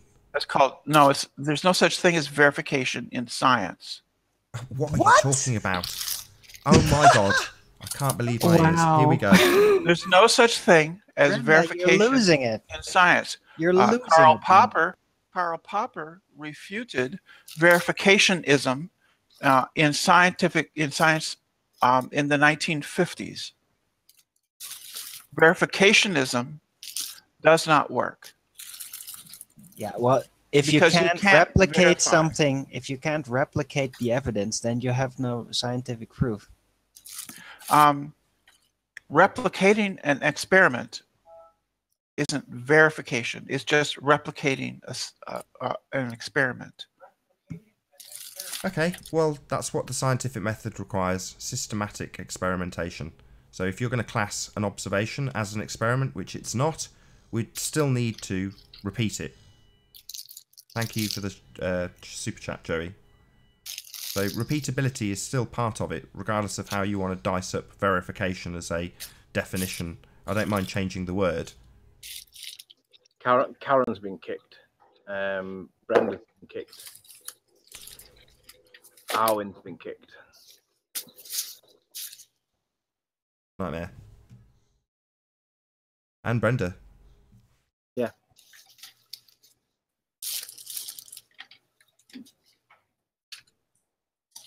Hey ho. Clearly Chris MCMXCII doesn't want to have a decent conversation today, so one individual has decided to ruin this show. Fun, fun, fun. It was, who was it now? It was the user known as Chocolate Say Ian was one, and Bobby was the other one. No, it was. Yeah, Bobby that did it. So anyway, Arwin, if you didn't catch Bobby when he joined, that's the reason why. Anywho. So basically Brenda was saying that science cannot verify an experiment. Is that what she just said? Well, she's claiming that a certain person refuted it and called it verificationism or something to that effect. I'll have to look it up. Because if that was what she said, then that means that science can't prove anything, and then science can't verify anything. What can science do? What would be the point of science? All the money that it gets from taxation from the people, and it doesn't seem to be able to do anything. Yeah, well, when it's working against them, they're going to claim that science is useless. Yet, on the same breath, they will say that the entire body of science is behind them. Yeah. It's like when they give the refraction adjustment for anything that appears to look a bit too flat.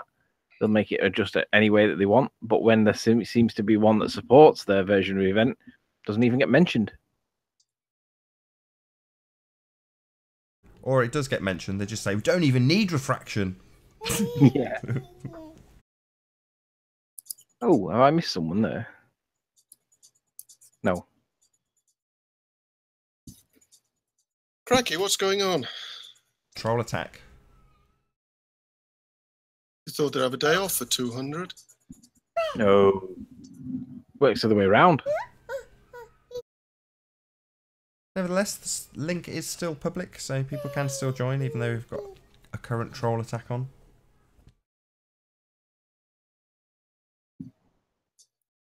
New peak, 172 people watching the show. That's the most any time of any of these debates. Nice that the 200's had a peak. That's good. All come to see me. They've all come to see you, Alan. That's right. All can see Brenda claiming. I'm sure she said that science can't verify experiments. I'm sure that's what she said. Where's Arwin? Can we get Arwin back on Skype? He heard what she said. Yeah, I'll drag him back on. Give me a second. Oh, troll attack continues. Yeah, it's all right. You bring him back in. Okay.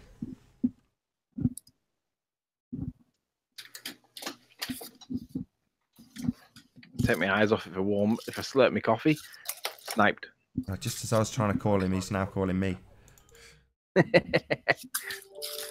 God's sake. Yeah, Well, I'm getting kind of droopy here, so I'm gonna go take my nap and listen to the rest of the show and jump off now before I get sniped anyway. So you'll not get sniped when I'm paying attention. Okay. What? Yeah. Happy 200th. Oh, now I'm being called up anyway. Oh. Yeah. Bye, me. Bye. Bye. Bye. Right. So let's. Nath, do me a favor. Add me to that Skype call so that I can add Nummy Num. And then I'll drop out the Skype call. Okay. Just yeah, you've done. I think Arwen's on the case. Hey, Dan W. There we go. Just muted you in the Hangout while you add. Dan just donated £2. Thanks for the super chat, Dan W. Hold Brenda's feet to the fire, he says. Fortunately, she's been kicked out.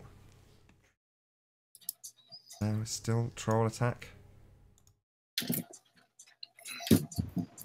I'm currently listening to some kind of techno from the boys next door. Oh, yeah. So we've got about half an hour left on this live stream. Fun though it's been so far. Hope you're all enjoying it. If you're new to the channel or you've not done so already, be sure to subscribe and hit the bell notification icon to keep up to date with the Flat Earth debate. If you would like to support this channel, as Dan W has just done, be sure to hit the super chat, which runs alongside the show while it's live. There's also a link in the info box below the video once it's rendered. But most importantly, if you would like to join the discussion, simply mute the page you are currently watching, then click the link in the info box below this video to join the panel and express your views on the shape of the Earth. If you do join, please don't swear. If you do, you'll be ejected, and if you are, please don't try to rejoin the stream using sock accounts. You'll be warmly welcome back on the next stream. Please also share the show. Massive thanks to all of you who've done so already. Sharing the show increases the chances of a more diverse panel. That's right, Munchkin. So please share the show. And one last time, if you're new to the channel or you've not done so already, be sure to subscribe and hit the bell notification icon to keep up to date with the Flat Earth debate. She's practicing to replace you, Nathan. It's the most sensible thing anybody's ever said on this show. I'd agree. And maybe in 10 years, she'll be taking over. Yeah, and then I could do absolutely nothing. Just teach her these buttons here. Just to show her how to eject people. Teach her the troll names.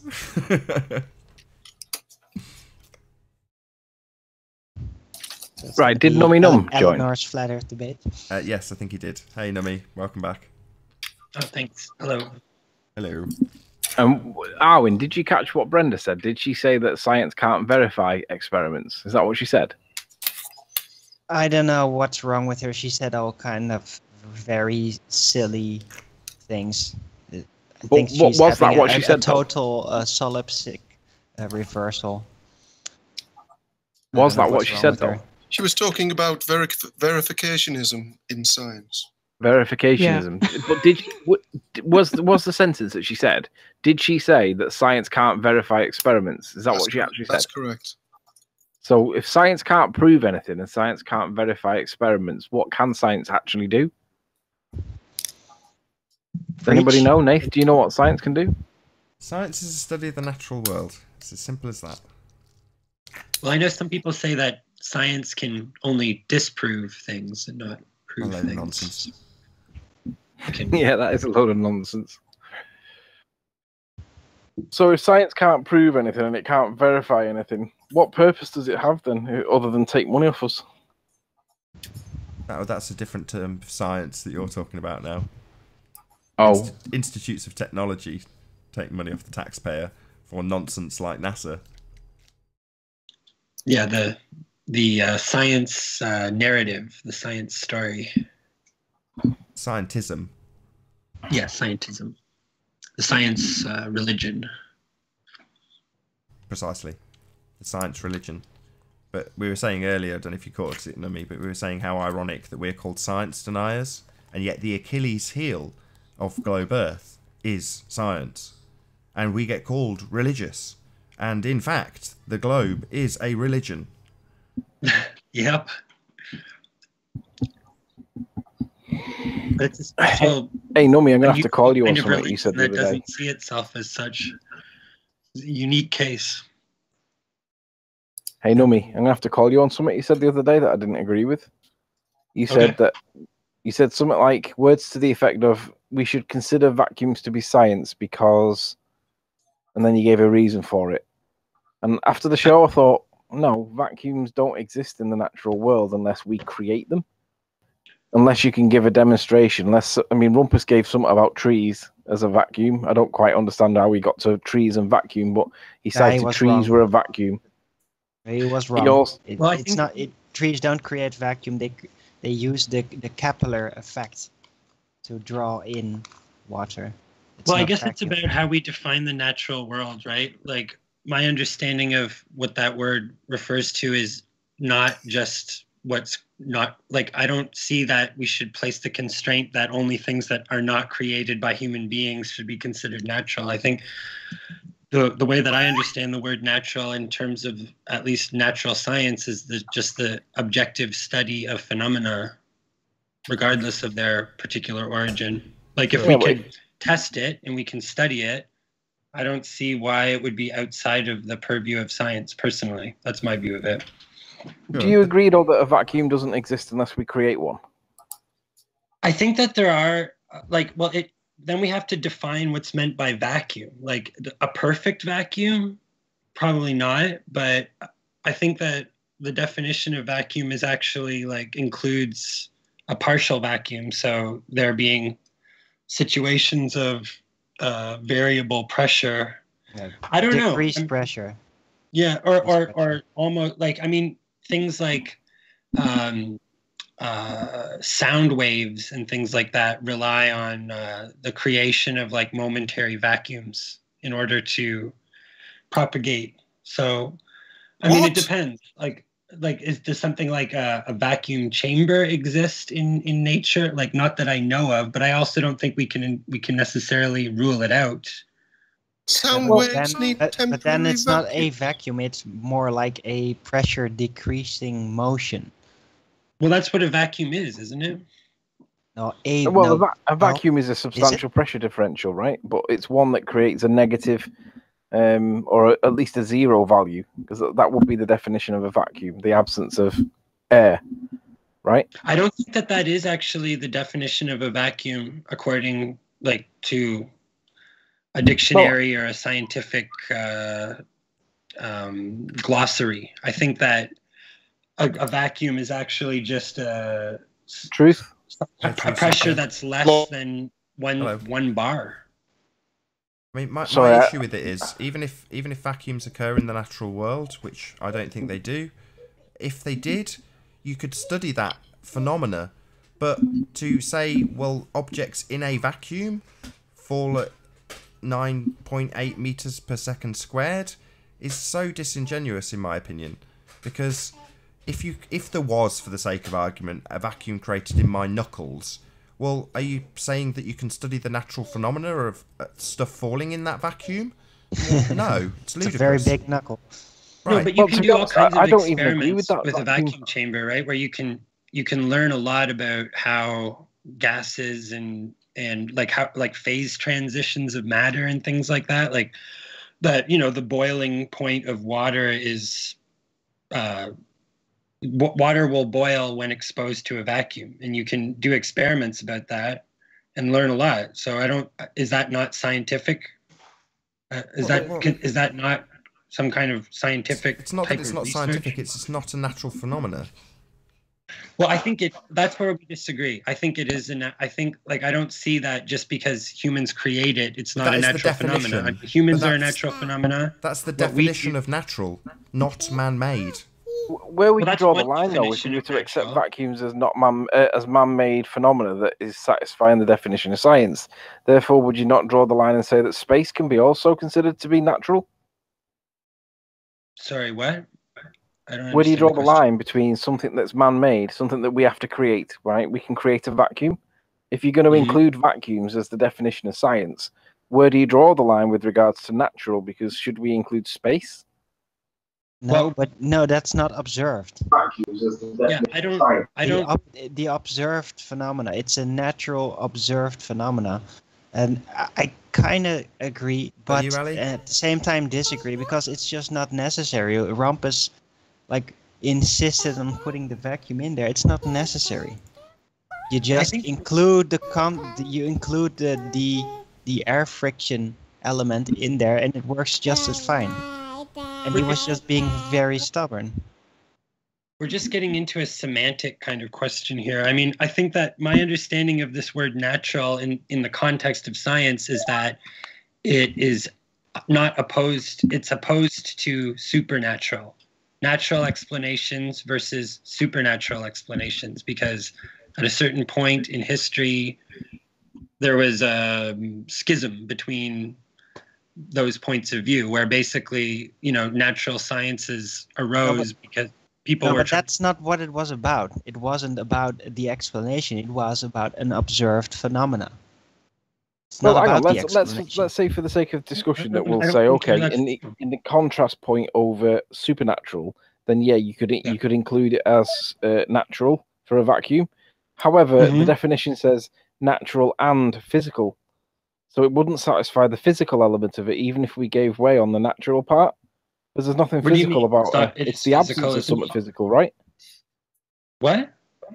No, it's about... not physical. Look, it's about the first step. It's about an observed phenomena. All I can say is, if I agree with your definition of natural, then I agree. But if I don't agree with your definition of natural, then I don't agree. So it's all about how we're going to define natural. If I accept your definition of natural, then sure, fine. But my understanding of the word in the context of science is different. So what I was saying was, if we can agree that you can have the natural for the vacuum, right? If you say that a vacuum is natural, it still doesn't satisfy the second part of the definition of science, which is and physical. So let's say that we can have natural, how's a vacuum physical? It's a physical phenomenon. How is it not physical? It's the absence of something physical, right? Well, that's still in the itself is a physical phenomenon, I would say. Who was it that was arguing the other day for? Who was it now? It was Haunted House, wasn't it? He said, "True atheism doesn't even comment on religion, because by commenting on religion, you're acknowledging that there's something there worth arguing over." In this case, it's kind of the same thing in that you can't have something that's not physical, the absence of something physical, satisfying the definition of something physical, because it's the opposite. No, but I think that just like just like a volume of empty space is a physical thing. But we're just getting into how we're going to define the words more than an argument about. But the problem with it is it opens the door to space being considered science. No, it doesn't, because you can't observe that. No, I'm not talking about outer space. I'm talking about just space generally. I don't mean you. I don't mean one cubic meter of space that you could measure right in front of you.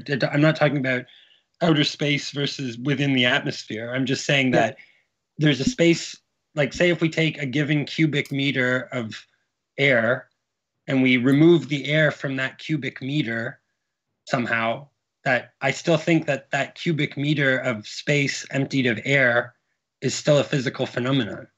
It's still taking up the space that could be filled with air. You know that saying, though, if you give somebody an inch, they take a mile. You know, if we give you that saying, if somebody gives you an inch, they can take a mile. Well, let's say that for the sake of discussion, let's just say that we agree that you could use a vacuum in the definition of science. The rumpus will take a mile and then claim that everything to do with space is therefore science. Yeah, but you can't observe it. That's the whole thing. You can't observe a vacuum chamber. To me, it relates to physicality. and to then automatically jump to the assumption of outer space and the vacuum that's supposedly there, that's not an observed phenomena. Yeah, exactly. Listen, Riley, I'm not interested in changing my viewpoint for strategic reasons. I think the Earth is flat, and I think that this debate can be like, we don't have to pull any punches or change any definitions or have strategic use of words or anything. I think that we can have this debate as honestly as possible, as straightforwardly as possible. I'm with you. I'm not against you. What my concern is that I'm with you, Nomi. I'm not against you at all. My concern is that if we give you an inch, the rumpus will take a mile. That's the problem. Yeah, but he will take a mile anyway. Can try to take a mile, and it's not going to work. Or if it does, then it does. I mean, I don't know. That's what I'm saying, is that I'm not gonna change my viewpoint on this for strategic purposes against the rumpus or whatever. I'm just telling you what I honestly think and how I honestly. I'm not asking you to change your viewpoint based on strategy. I'm asking you to change your viewpoint based on the definition of science. Because of the complications. Okay, but we have a disagreement about the definition of science. Like I say, if I agree with your definition, then I'll agree with you. But I don't find that to be the most useful way of defining it. That's not my definition of science, though. What isn't? What I just said about it's the observation of the natural and physical world. That's not my definition of science. What? Okay. I don't. So what do you? So what's the point that you're trying to make? Right. Nathan, if you wouldn't mind sharing my screen, I'll show Nomi what I'm referring to. You'll have to give me about 30 seconds so that they can see it as well. Just give me a sec. How am I going to see your screen on the Skype call? You just look in the Hangout. No, I'm going to bring it up. Don't worry. I'll have that sorted in a moment. So just. Oh, okay. There you go. Can you let me know when you see it, Nomi? Yeah. Now, bear in mind that this isn't against you. This is in the bigger picture. The intellectual, well, instantly that rules rumpus out. And practical, that includes all the flat earthers, because we all go out and do practical activities, encompassing the systematic duty of the structure and behaviour of, and then this is the bit that's important, the physical and natural world. It's both elements together. It's not one or the other. It's the both requirement, because it's got the word and. So with regards to a vacuum, I would argue that it's neither physical nor natural, because it opens the door to space, being then satisfying the definition for science. And because rumpus is not the intellectual, he will include space for science. And I think that's dangerous, because you're kind of allowing rumpus to preach his nonsense by allowing the vacuum to be interpreted as science, which I think is dodgy. No, but this is not the scientific method. This is just a generalized version. Yeah, we were having trouble with the scientific method because in there it was very specific in its description. I know, but what I'm saying is when Rumpus says things like I think he's talking to me, so I just want to respond to this, which is that okay, you're saying like a vacuum isn't science, but no, a vacuum is, in my opinion, it's a physical, natural phenomenon that can be studied using the scientific method. Like, I don't think that you could say something like vacuums aren't science. Like, to me, that doesn't even make sense, really. And like I say, also, I'm not worried. I don't think you should be worried about how Rumpus is going to use this. Like, I don't think it's going to help. Let him have it. Whatever, it's fine. It doesn't matter. No, we can't let him have it. Because he says things like, well, when you say, have you got any evidence for that? He'll say, well, yeah, the whole body of science. And he does use that phrase. So if he says the whole body of science, but then includes space as like the whole body of science, it's not, we can't verify spacey things as credible, verifiable, repeatable. Yet space comes up in a lot of the discussions. Yeah. Yeah, personally, I wouldn't tailor my definitions and uses of words towards a specific person's use or abuse of those terms. Like I don't think it's useful. And I do think that a vacuum is a physical and natural phenomena, personally, according to my understanding of what those words mean. Right, but would you agree, though, forget about your understanding for the moment, in terms of this interpretation here, this definition, would you agree that a vacuum on this definition is neither physical nor natural, even though your personal view is that it is? No. Objectively speaking. No, I don't think so. I don't see what about that definition would indicate that a vacuum is not physical or natural. I don't see anything in that definition that would indicate that that's the case about that specifically. I don't agree. I think that it's dangerous to allow them to use vacuums in their argument in favor of science because it satisfies the definition of science.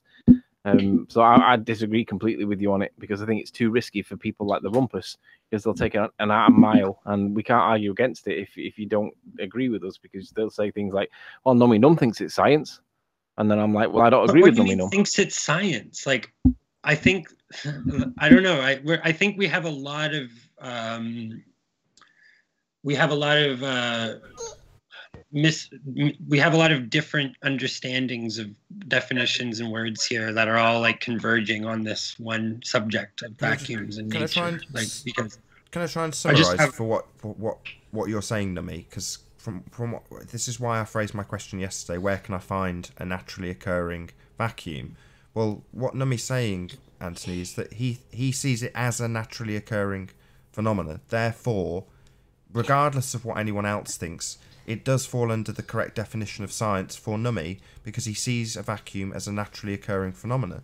It's as simple as that, and you're not going to change his mind. No, I agree with that, and I was saying that what I'm saying is it's okay if he thinks that it's natural science for him, but it's not okay for me that he thinks that. So basically, when I get challenged by one of the ballers and says, "Well, Nummy thinks it is," I won't be backing you publicly, Nummy, even though I accept what you say. I won't be backing you publicly because I'll say I disagree with him. It doesn't satisfy the definition, and then I'll have to have the whole argument. That's allowed. Yeah, you know what? I respect your view. I respect your point of view. Like, and you can respect mine. I mean, I'm just to me, it's very important to just be as honest as possible and to be as straightforward as possible. And I'm doing my best to do that. And you could change my mind if you presented an argument that I found convincing, but I'm not finding application of the definition is the most important part of it. For me, that's like you can't get any stronger than the definition. But if you're not with the definition and I can't persuade you otherwise, then okay, just it causes me problems later on because they will say, "Nummy doesn't agree with you," and I'll say, "Right, fuck Nummy. That's what I'll have to say. That's all." All right. Well, I don't think that you're gonna find. Like I say, so it's like I feel like you're kind of asking me to sort of tentatively agree with you for strategic team play purposes or something, and I would like to, I would like to have as much solidarity as possible with the people who's generally share the worldview of flat Earth, but I'm not going to. The reason why this is an issue is because the Rumpus says things like, "Well, the whole body of science agrees with me." But that's not true. Yeah, but that's just a lie. Look, every time Rumpus says that, it's wrong because there's many conflicting proven scientific details that conflict. So it's just a fallacious statement every time he says that. Maybe you should focus on that. Yeah, exactly. That's what I think. And I don't think that if we give them that vacuums are a natural phenomenon, that it's going to really help their argument towards the globe Earth. Personally, I don't think we need to worry about things like that. I think that we need to worry about being intellectually honest as possible. What we can do is clip the wings, because that meant that we can take statements away from them, like things that Rumpus says, which is, well, the whole body of science agrees with me. Well, no, it doesn't, because the whole body of science isn't as big as what you think it is.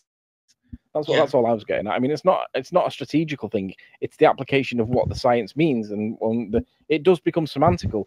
But when it's us being semantical, it's argued against us for being semantical. But when they do it, it's credible, which I find just unbelievably incredible in their minds. Look, every time Rumpus says the whole body of science, it's just nonsense. It's wrong. the whole body of science does not support this argument. Nothing we win, lose, or draw in terms of how the arguments are perceived, whether or not someone's got a winning point or a losing point. Nothing will change the shape of the Earth. You know, for me or Nummy, I can't speak for you, but I think I can firmly assert this for Nummy. He's not going to change his mind. The Earth's still going to be flat tomorrow, right? Sure. Yeah. So we're on, as far as he's concerned, and I'm concerned, and hopefully you're concerned, we're on the winning side of the argument, regardless of some of the semantics or whether or not some of the debating points get won, lost, or drawn. Yeah, and I also I don't see this Merriam-Webster's dictionary as necessarily being the highest authority on the definition of these terms either. I think that we should define these terms in a logical and practical way, like in a way that makes sense to the subject matter, and not just be dogmatically hung up on, these organizations that basically claim the authority to define terms, but where it doesn't always make sense. You know what I mean? Like, so because to me it doesn't. They're not understanding the history and etymology of the word natural in the context of science within the definition that you're presenting. And then I think I could find other definitions probably from other sources that would conflict with that. So how would we decide which one is authoritative? Yeah, and I'd like to add to that the word "and" in between doesn't automatically mean that they have to be both. They can just be either. Yeah. No. Otherwise, it's the word "or." But I'm not going to be hung up about. No, but then it would automatically exclude. But it just could be "and." It could be both. Doesn't need to be both. Absolutely.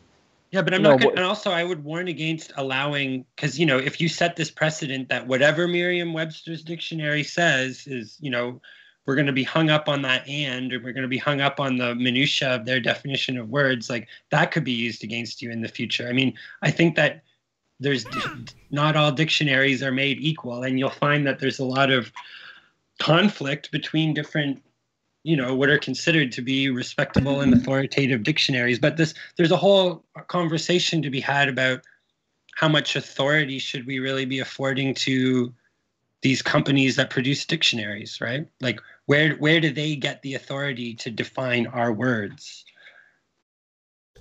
And with that, I'm going to say, first and foremost, a huge, massive, enormous thank you to all of the live audience for tuning in and hopefully for sharing this debate.